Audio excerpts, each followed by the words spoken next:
Bakura and Marik are the two major villains most closely connected to the darker side of Yu-Gi-Oh! Duel monsters. Both possess Millennium items, use innocent people as tools, and understand that a shadow game can cause much more damage than losing a few cards.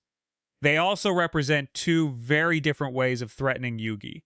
Marik takes control of Battle City almost immediately. His motives are personal. His organization gives him reach across the tournament, and his actions place Yugi's friends in direct danger. Bakura spends much longer in the background, collecting information and waiting for the Pharaoh to recover his memories.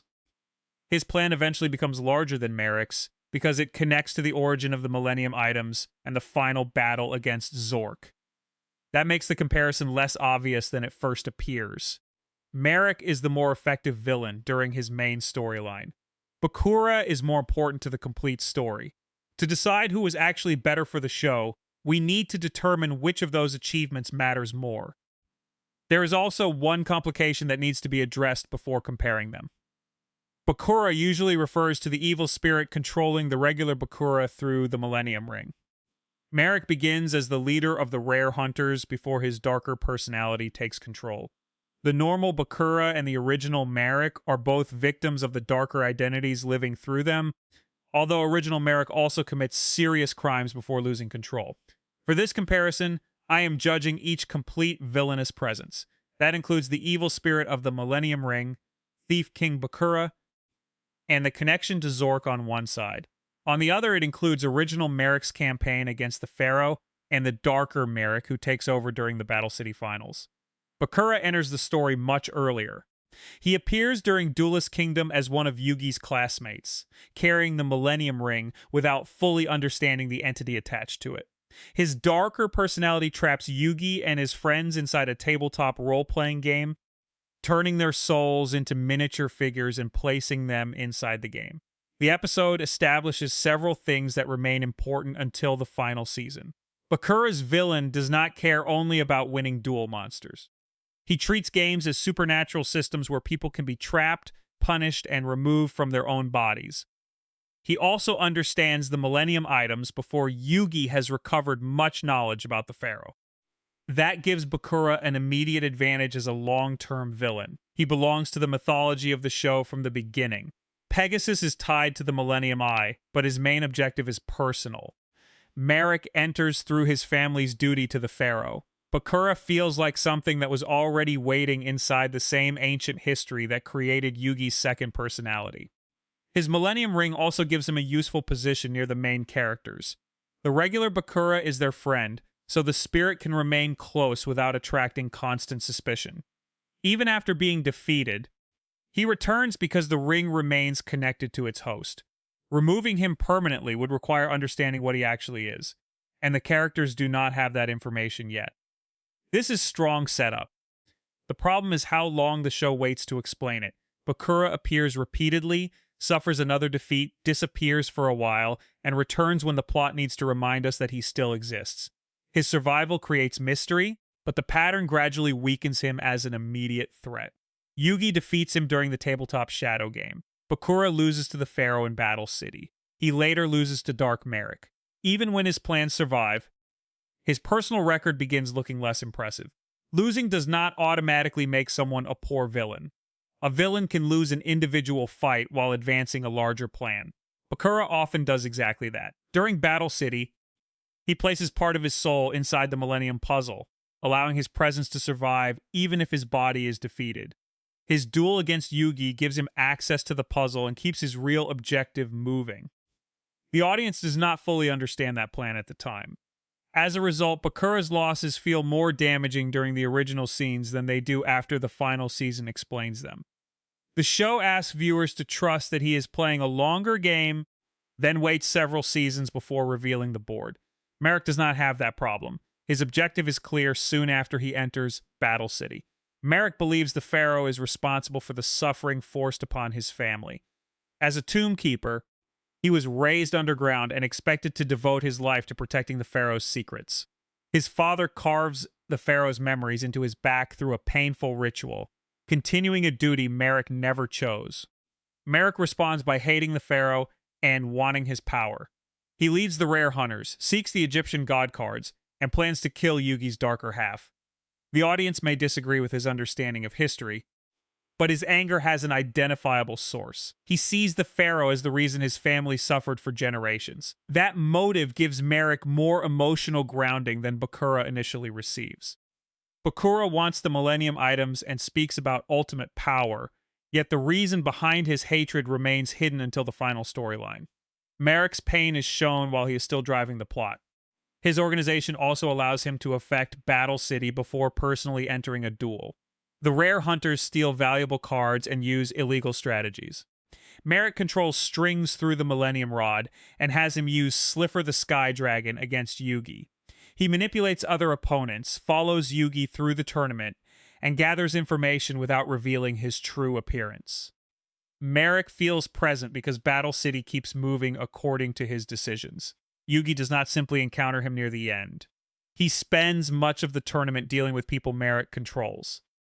The duel against strings is especially important because it introduces Slifer as an almost impossible obstacle.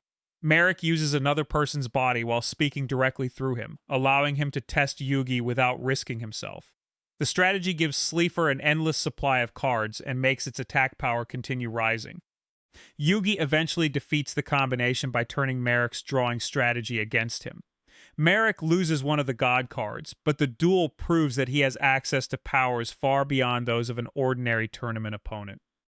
It also shows that he is willing to empty another person's mind and use their body as equipment. That cruelty becomes even more personal when Marik takes control of Joey and T.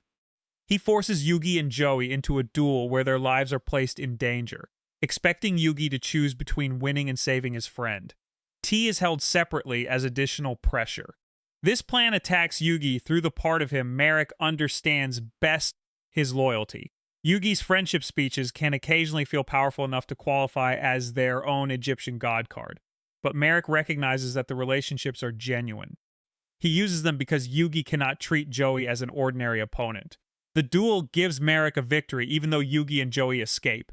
He proves that he can reach the people around Yugi and force them to participate in his revenge. He no longer feels like someone waiting for a final tournament match. His threat exists outside the formal rules of Battle City. Bakura rarely creates that level of direct pressure during the same storyline. He enters the tournament, allies himself with Marik when it benefits him, and continues pursuing the Millennium items.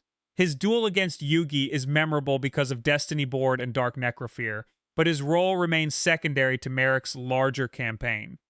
Destiny Board is a perfect card for Bakura because it reflects his method. He does not need to defeat his opponent through direct force. He creates a condition that moves quietly toward an unavoidable ending.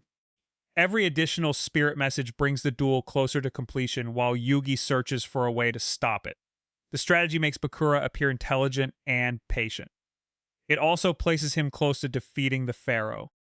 Yugi survives through a late reversal, which happens often enough in the series that the characters should probably begin expecting it around the 19th minute of every episode. The duel still ends with Bakura being removed from the tournament. Marik remains the central danger. This difference becomes clearer when the darker Marik emerges. Original Marik is cruel, manipulative, and driven by revenge, but he still has emotional connections to Ishizu and Odeon. His darker personality was created through years of abuse and buried anger. Odeon's presence keeps that personality under control because Marik sees him as a brother and source of stability. When Odeon is struck down during his duel with Joey, that restraint disappears. Dark Marik takes over the body and pushes the original personality aside.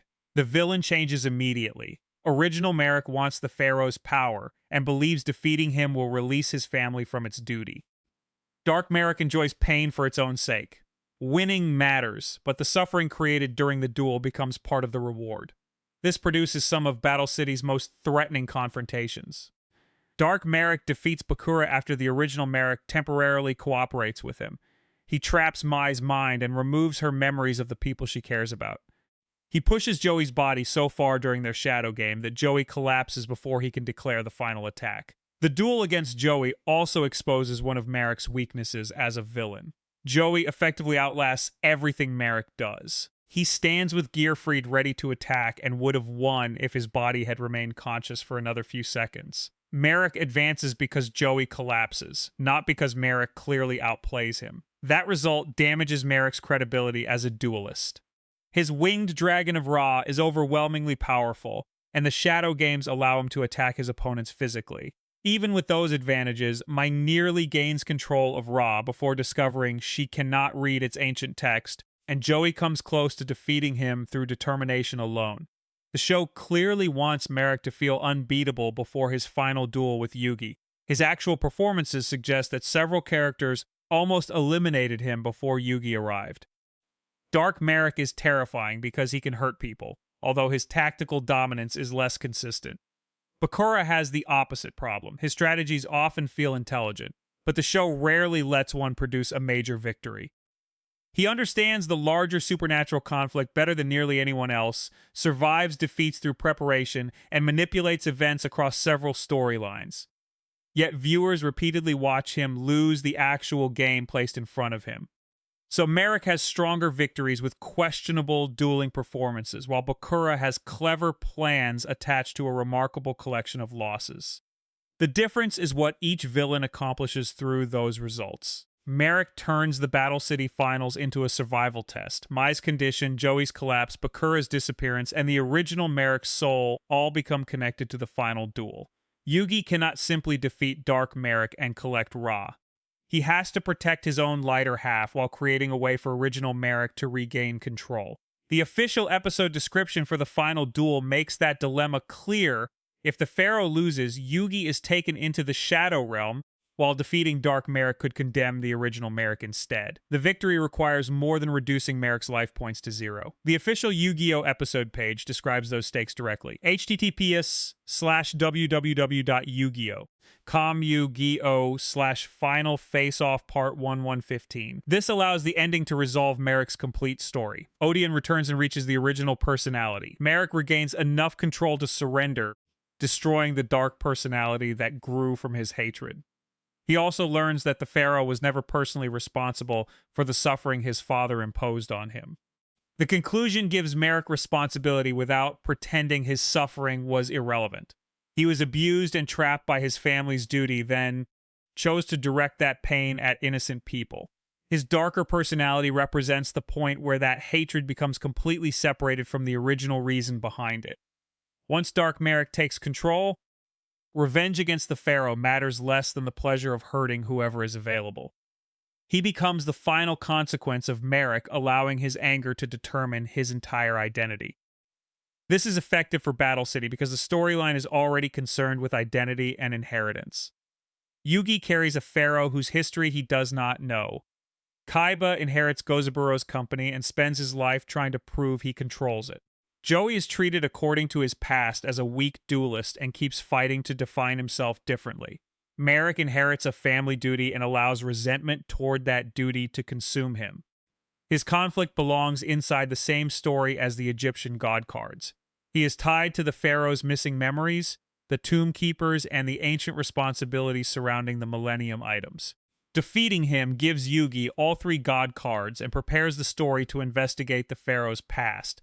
Marik therefore works very well as the villain who stands between Battle City and the final mystery.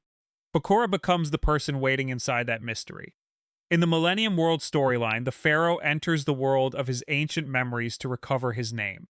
Bakura finally stops operating as a secondary threat and reveals the scale of his plan. The conflict becomes a shadow game built around the Pharaoh's past, with Bakura acting through Thief King Bakura and working toward the resurrection of Zork. This gives new meaning to his patience. Bakura was never interested only in defeating Yugi during a tournament. He needed the Millennium items, the Pharaoh's memories, and access to the ancient conflict that created them. His previous appearances were pieces of a plan that could not be completed until the Pharaoh opened the door to his past. Thief King Bakura also receives a motive that makes his hatred more understandable. He comes from Kul Elna, the village whose people were sacrificed to create the Millennium items. The royal court's power was built through the deaths of his community. Bakura survives and directs his rage toward the Pharaoh's kingdom. This is one of the strongest villain origins in Duel Monsters, because it changes how the Millennium items are understood. They had previously been treated as mysterious ancient objects that could be used for good or evil. Bakura's history reveals that they were created through an atrocity. The pharaoh did not personally order that atrocity, but his kingdom benefits from it. Bakura's anger therefore exposes a real crime hidden beneath the heroic version of ancient Egypt. His later alliance with Zork turns that justified anger into a threat against everyone, including people who had no part in Kul Elna's destruction. Bakura's final storyline has more historical weight than Marik's. He is connected to the creation of the Millennium items, the pharaoh's death, the loss of his memories, and the return of Zork. Removing Bakura would require rewriting the entire conclusion of the series. Removing Marik would require rewriting Battle City and the method through which Yugi obtains the God cards, but the ancient conflict could still exist. That makes Bakura more important to the complete plot. Importance does not guarantee better execution. The Millennium World storyline has to explain a large amount of information very quickly. Bakura's identity is divided across the regular Bakura, the spirit of the Millennium Ring, Thief King Bakura, and Zork. The exact relationship among them can become confusing, especially in the anime's version of events. Bakura also spends so much of the series hiding his full objective that the main characters never develop a particularly deep personal conflict with him. The regular Bakura is their friend, but the show gives him limited time to react to being used by the spirit. Yugi wants to save him, though their relationship receives less attention than Yugi's friendship with Joey, or even his rivalry with Kaiba. This is a major missed opportunity. Bakura has been standing beside the group since Duelist Kingdom. The villain has used their friend's body repeatedly and placed him in danger for years. The final confrontation should carry the pain of realizing that someone close to them has been trapped inside the entire conflict. Instead, regular Bakura often feels like transportation for the villain. Marik's relationships receive much more attention within a shorter period. Ishizu wants to stop him while still believing he can be saved. Odion's loyalty prevents Dark Marik from taking control. The death of their father, the carvings on Marik's back, and the Tomb Keeper's duty all explain how the family reached this point. When original Marik fights from inside his own body during the final duel, the conflict has an emotional structure the audience already understands. Odion is the person who can reach him because the show established what Odion means to him. Ishizu's concern matters because she has spent the tournament trying to correct the damage created by their family. Bakura receives a more important history. Marik receives better developed relationships. Marik also changes the behavior of the main cast more directly. Yugi is forced to duel Joey. Mai experiences one of her greatest defeats. Joey proves his courage by nearly overcoming Ra and the Shadow Game. Ishizu abandons her original plan after seeing the future change. Kaiba is forced to acknowledge supernatural events he would prefer to dismiss as elaborate nonsense performed specifically to irritate him. Bakura influences the larger mythology, but many of his appearances can be removed from individual storylines without changing the emotional development of the heroes. His Battle City duel is entertaining and contributes to his hidden plan, yet Yugi does not leave it with a major new understanding of Bakura or himself. Even Bakura's victory over Pegasus happens largely outside the main group's knowledge. It proves that Bakura is dangerous and gives him the Millennium Eye, but the emotional effect on the cast is limited because they do not understand what happened. Marik makes his presence impossible to ignore. People are injured, controlled, or trapped because he is actively pursuing Yugi. The characters understand who is attacking them and why, which gives the conflict clearer momentum. There is also the question of personality. Dark Marik is memorable because he takes obvious pleasure in suffering. His facial expressions, confidence, and treatment of Ra make every duel feel unsafe. He does not simply want to win and leave. He wants the opponent to remain conscious long enough to understand what is happening. That intensity works well during the Battle City finals, although it reduces the complexity created by original Marik. Original Marik has understandable anger, family loyalty, and a specific misunderstanding about the Pharaoh. Dark Marik becomes a more straightforward sadist. The change raises the immediate threat while making the villain's motives simpler. Once Dark Marik takes over, the audience no longer needs to consider whether his anger has a legitimate source. He is clearly the personality that needs to be destroyed. Bakura remains more controlled. He can imitate the regular Bakura, work with enemies temporarily, and accept a loss when it protects his larger plan. His dry confidence suits a character who knows more about the story than the heroes do. He also feels like the Pharaoh's darker counterpart. Both are ancient spirits living through modern hosts. Both use games to settle conflicts. Both are searching for something connected to their forgotten past.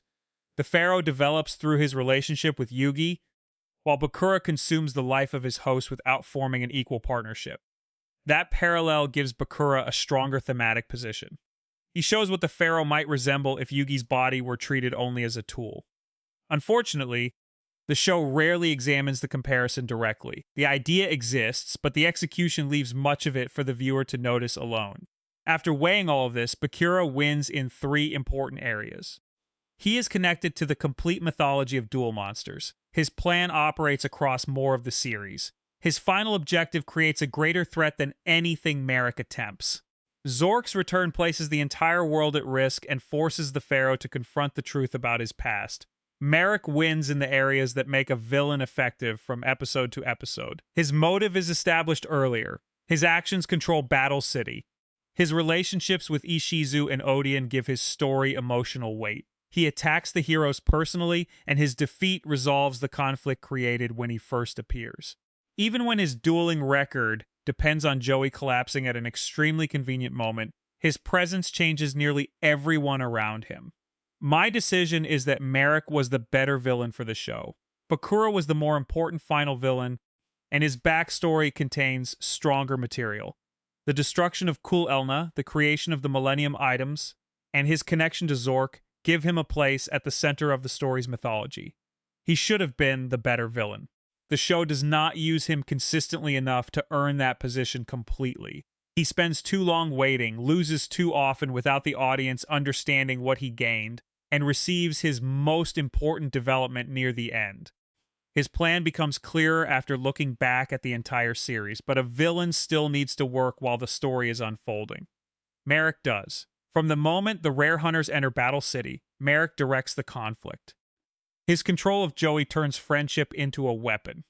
His connection to Odeon explains the appearance of his darker personality. His treatment of Mai and Joey makes the final tournament feel dangerous. And his duel with Yugi brings every part of his story into the same confrontation. Bakura gives Duel Monsters its final enemy. Marik gives it its strongest complete villain storyline. So my answer is Marik. Bakura had the better position, the larger plan, and more interesting ancient history. Marik received the better execution, and execution matters more than potential when deciding which villain actually served the show best.